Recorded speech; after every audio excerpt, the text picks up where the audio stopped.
എല്ലാവർക്കും നമസ്കാരം. ഇന്നത്തെ ശുഭചിന്ത. ഒരിക്കൽ പോലും തങ്ങളുടെ ഗാനം ആലപിക്കാതെ ജീവിതം അവസാനിപ്പിക്കുന്ന ഒരു തരം പക്ഷിയുണ്ട്. പ്രായമെത്തി മരിക്കാറാകുമ്പോൾ കൂർത്ത മുള്ളുകളുള്ള ഒരിനം മരം തേടി അവ ഇറങ്ങിത്തിരിക്കും. ആ മരത്തിൻ്റെ മുള്ളുകളിലേക്ക് സ്വയം വീണ് ശരീരത്തിൽ മുറിവേൽപ്പിക്കും. ശരീരത്തിലേക്ക് മുള്ളുകൾ തുളച്ചു കയറുമ്പോഴുള്ള വേദനയിൽ പിടയുമ്പോൾ ആദ്യമായി ഒരു ഗാനം പാടും.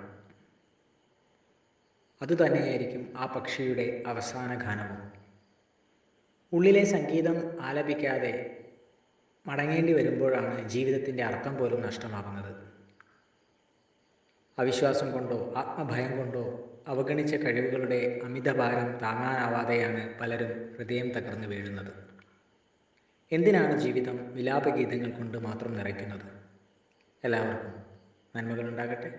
എല്ലാവർക്കും ജീവിത വിജയം ഉണ്ടാകട്ടെ. നന്ദി, നമസ്കാരം.